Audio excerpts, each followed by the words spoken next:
Welcome to our Mothers Out Front Massachusetts Climate Action Call. My name is Diane Sokol. I'm a member of the Brookline chapter and part of the statewide Clean Heat, Clean Air campaign. For those of you who are not familiar with these Mothers Out Front Climate Action Calls, in the next 45 minutes, you will learn about a specific climate issue and we will take focused action together. Today, we will be learning about our New England agricultural resources and how our food systems impact the climate, impact our health, and environmental justice.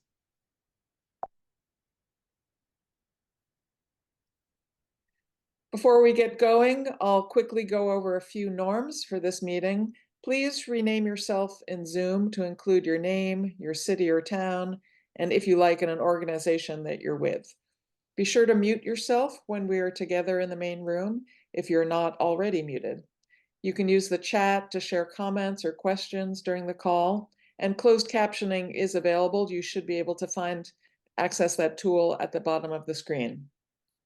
And finally, we are recording this climate action call. If you do not want to be seen in the recording, please use the Zoom controls to turn off your video. So here's a quick preview of the agenda for our climate action call today. After a brief overview of today's topic, we will divide into breakout rooms for a few minutes just so we can connect with each other. We will rejoin the main room to hear from the Mothers Out Front Healthy Soils Livable Future Action Group. They will provide the background information about our topic today and will introduce our guest speaker. Then we'll move on to our action. We've set aside about 15 minutes of this call to take action together. We'll come back at the end for a few important announcements and next steps, and we will end this meeting promptly at 12:45. We do hope you'll stay until the end. So today we will be taking a look into our food systems, asking where our food comes from, what is being grown, who provides the labor, and how it is transported and distributed. The answers to all of these questions tie together the core goals of Mothers Out Front: preserving a livable climate, promoting the health of all children, and centering our efforts on equity and environmental justice. So now we'll break into small groups to connect with each other. Please introduce yourself and talk about where your favorite food comes from and how it may travel from where it is grown into your home. Deb, can you put that question into the chat? Make sure that everyone gets a chance to speak. And when you see the 15-second countdown, use that time to wrap up your conversations. You will automatically rejoin the main room. Welcome back. I hope that you had some interesting conversations about your favorite food and its story. I'd like to introduce myself and the team offering today's session. I'm Lisa Brucolacchio from the Healthy Soil Livable Future Action Group and the Medford chapter, and I'm joining this call from the ancestral lands of the Massachusetts, here along the Mystic River, and I'm happy to spend time with you in this season of transition from winter to spring. For those of you who are familiar with our action group, our mission is to protect and restore soil health, to nurture a livable climate, and a just food system. Because as mothers and others, we want good health for all children, we advocate that healthy soil nourishes plants, which in turn creates nutritious food, which nourishes our families, all while creating climate health by storing more carbon and rebuilding nutrient and water cycles. So again, today's focus is on climate, food, and equity, and how they are all intertwined and how we can get to our vision of a resilient, equitable food system. For example, I can tell you about these specific tomatoes you're looking at.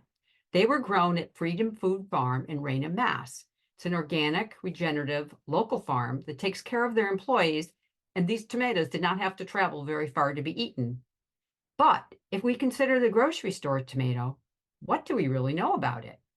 We need to educate ourselves, our children, and our families about the larger story of our food. Thank you for choosing to spend a little time to delve into this further today and take action on this important issue. By now, many of us are familiar with the soil equation. That healthy soil sequesters carbon in the earth to help slow climate change and gives us healthy foods promoting human health. Oh, if it was really so simple. because the food system is pretty complicated, as is the link with climate and equity.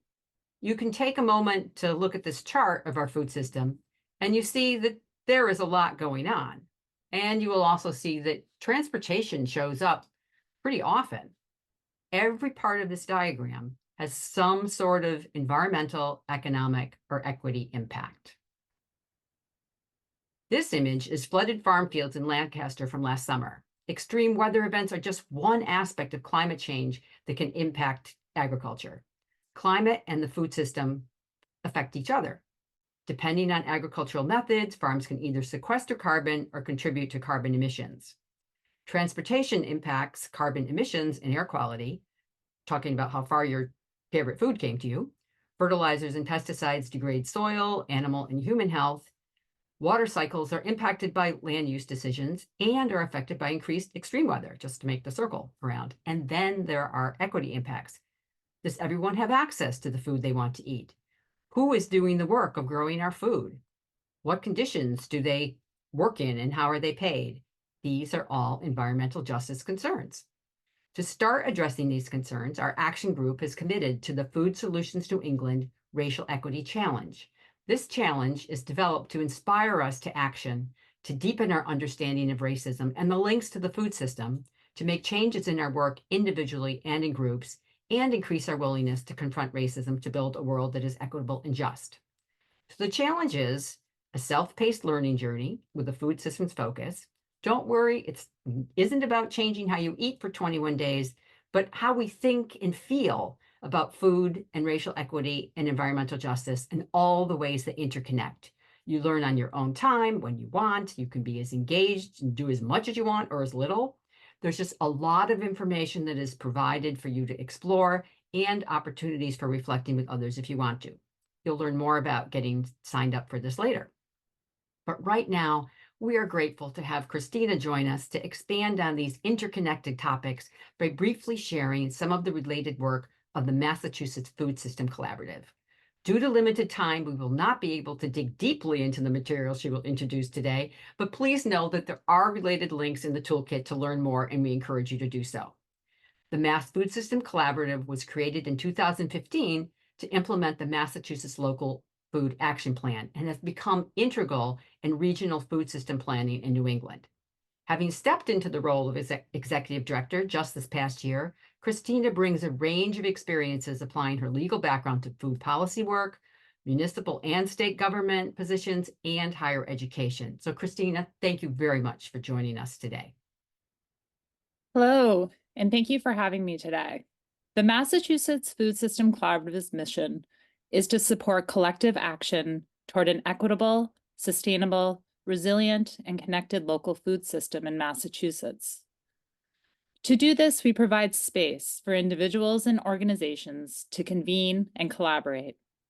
With these individuals and organizations, we work to increase production and sales and consumption of Massachusetts-grown foods, create jobs, economic opportunity in food, farming, and fishing, and improve the wages and skills of food system workers, to protect the land and water needed to produce food, maximize environmental benefits from agriculture and fishing, and ensure food safety, and to reduce hunger and food insecurity, increase the availability of healthy food to all residents, and to reduce food waste. The New England Food System Planners Partnership, which is a partnership of 6 New England states, looked at the food system, including producers, distributors, and markets, etc., across New England. And the goal of this was to help New England produce 30% of its food by 2030. We hope to increase the stability of our food system by decreasing the need to send food a long geographical distance and to further add to the greenhouse gas emissions. The partnership took a deep dive through interviews and research and wrote a 7-component report, as well as state-specific reports on how New England can reach this 30 by 30 goal. These reports are available through our website, and they will be emailed to you after today. This is an overview of some of the key findings of the report. We won't be able to walk through the whole plan in today's call, But the question from volume 1 is really important. If we ate in a healthier, more resilient way, could more of our food be supplied by regional production? And can everyone afford to eat healthy in Massachusetts? What steps could Massachusetts take to supply 30% of our food from Massachusetts and from New England by 2030? In the next few slides, I'll discuss some of the challenges Massachusetts faces to supply Massachusetts residents with food from Massachusetts and New England. I will identify 4 challenges today in my presentation. For this plan to work, Massachusetts residents have to be able to afford Massachusetts and New England grown food. As we can see from this chart showing the rates of food insecurity in Massachusetts, we have many households that are food insecure. While in the Commonwealth, we have made important investments in reducing food insecurity, including HIP, universal school meals, etc., we are still a long way from where we need to be. And as you can see here, the additional funding that was made available to families during the pandemic enabled thousands of households to become food secure, as the average monthly SNAP benefits per participant increased 57% in 2021. As we know, the levels of food insecurity in Massachusetts have increased once more as federal funds have been phased out. Low purchasing power for food insecure residents will continue to make the gap between the cost of production and the price of affordability a significant hurdle without increased public investment or higher wages. This chart again looks at the ability of households to access and pay for foods. Here are the levels of food insecurity prevalence by race. It is critically important to note here that food insecurity is not distributed evenly. It is higher for households with children. Additionally, Hispanic, Black, Indigenous, and other people of color are much more likely to experience food insecurity in New England. In the report, we also have food insecurity levels broken out by state. We know that having healthy soil, including healthy agricultural soil, can play an important role in climate change mitigation. We know healthy soil can store carbon, the most commonly produced greenhouse gas. By capturing and storing carbon dioxide, we can reduce greenhouse gas and help to play a role in reducing carbon or global climate change. So this is our second challenge in the Commonwealth. We hope in the Commonwealth, we continue to lose agricultural land, and therefore we risk our long-term ability to grow food and our ability to have healthy soils.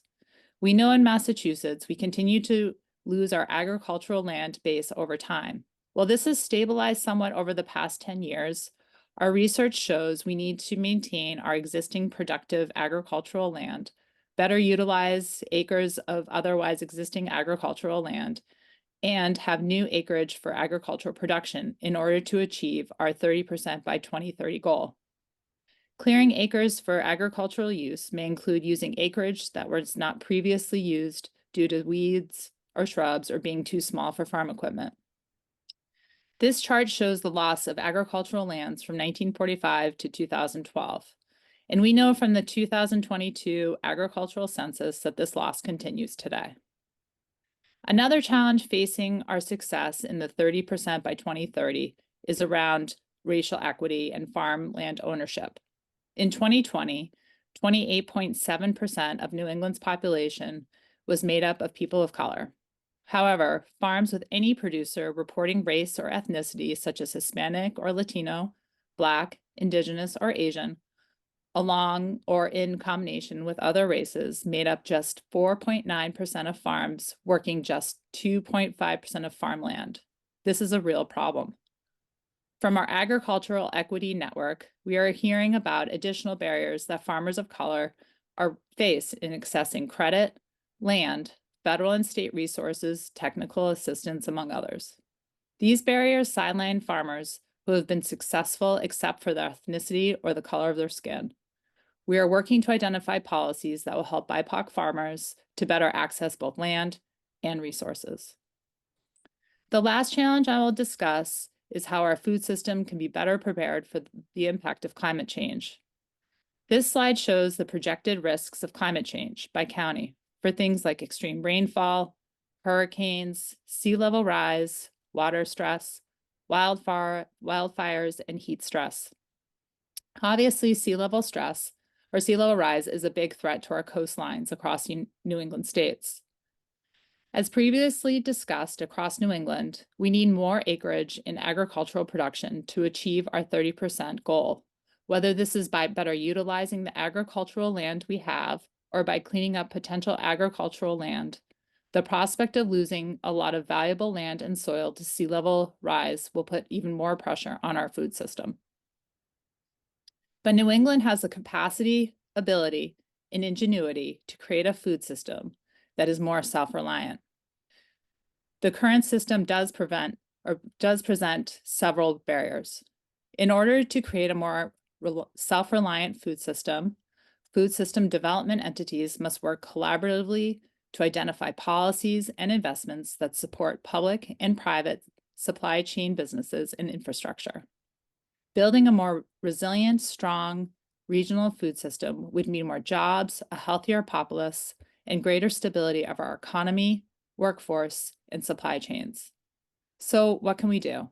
At the Collaborative, we've been taking solid steps to support a groundswell of support towards having an equitable access to food, including locally grown Massachusetts foods. Through our work with interviews with teachers and superintendents, one thing we identified was that students in Massachusetts are not taught about food and the food system equitably across the Commonwealth. So we created a report on the food system and education in Massachusetts. And with this information, the Department of Elementary and Secondary Education, or DESE, has started to implement changes, including supporting school wellness coaching. To support this work, the Collaborative is requesting $250,000 for the school wellness coaching program. This funding will help pay for professional development training for people, including teachers and administrators who are on school wellness committees, to better understand how the school environment and food overlap and how to create better policies that will increase access to healthier choices for our students while at school. We believe that being able to equitably provides food literacy to all students in the Commonwealth, students will be able to understand how important the food system, including food waste, is to our health and the health of the environment. Therefore, we are also advocating for Senate Bill 2588, which will help the Commonwealth provide food literacy more equitable to all students.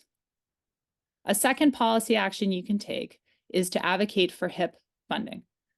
HIP is a Healthy Incentives Program. It allows all SNAP eligible families to purchase fresh fruits and vegetables at farmers markets and through CSAs. This program is a win-win for the Commonwealth. Not only does the funding for HIP allow our residents of Massachusetts to afford fresh fruits and vegetables, but HIP funding also helps Massachusetts farmers who grow their produce on Massachusetts farms to sell more produce throughout the state. This year, while the governor has said there's no interruption in the HIP funding, it is important part of our campaign to make sure this funding continues each year. Additionally, the HIP campaign hopes to further educate SNAP households that this funding is available to them and to add new farmers to the program. To accomplish these goals, we are asking for $25 million for HIP support in the 2025 fiscal year budget.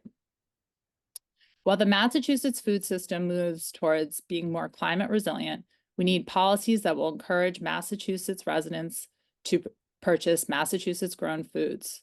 The Healthy Incentives Program and our work on food literacy do both of these things.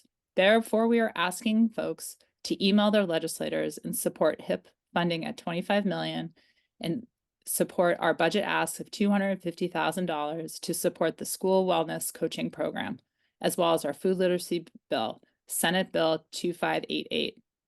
Please email them with your story and why supporting the food system is important to you, our soil, our climate, and our world. Thank you. Thank you so much, Christina, for that great summary and a call to action. It's so important to our families and future that we support food literacy in Massachusetts, as well as ensure funding for the Healthy Incentives Program. And so now it is time for action. So Deb is putting into the chat a link to our action toolkit with the information for us to take action together today. The toolkit also includes links to some of the other resources in the chat and mentioned. First, we are inviting you to sign up for the Food Solutions New England Challenge, which you heard about earlier. We hope you will sign up and that you will also join our Healthy Soils team. Our second action is to email your state legislators about supporting the food literacy bill and HIP funding that Christina just spoke to us about. There is a sample letter that you can copy and edit as needed into your own personal email.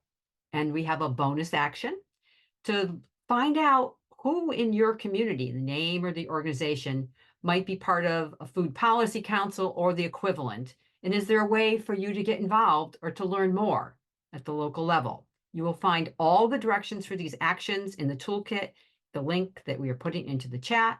So go at it, take action. See you soon. Thank you, Lisa. Deb is going to drop that link into the link for the toolkit into the chat again one more time. We're all going to be quiet for the next few minutes so we can take these actions together. If you have any questions, you can drop them in the chat. If you're really struggling with the technology, don't worry. You will get all these instructions by email later today or maybe tomorrow. But if possible, get the email to your legislators done right now. And we will see you back here at 12:40. Thanks for all the help, and you can complete your emails later on. It really inspires me when we take these actions together. These calls make me so hopeful for our future because it's going to take a lot of people to tip the scales in favor of real climate solutions. When we gather together like this and also join forces with our allies, we can be a real force for change. And let me just go ahead with a few short, quick announcements. So in the next day or two, you will receive a follow-up email. It will have the toolkit that we were working from today, along with a copy of these slides and the recording of the call. So we encourage you to forward that email to your friends and colleagues across Massachusetts to get this message out to all of our state legislators. This is not a regional issue, it's really for across the entire state. So tell your friends about what you learned today and the critical need for us to take action now at the State House. So Mothers Out Front hosts a welcome call every month. The next one is Saturday, March 16th at 10 a.m. If you're new to Mothers Out Front, or if you are looking for new ways to get involved, we hope you will join us. In this Zoom call, we will work to help you identify the U-shaped hole in this movement. We want to help you find ways to use your unique talents, your skills, and your experiences to help us build a stronger, more effective, and more inclusive movement for change. So join us and do bring a friend. Deb will put that link into the chat also. And finally, we want this climate action call to be on your calendar every month. Our next climate action call will be on Tuesday, April 2nd. We will hear updates about the efforts to stop the private jet expansion at Hanscom Civilian Airport, and we will learn how to make an impact during the upcoming public comment period. The governor and our legislators will be watching closely to gauge public opposition, so you won't want to miss this call. It's a really critical time. So put the date in your calendar and watch your email for the registration link, which should be coming soon. And many thanks to all of you for joining to take action together today.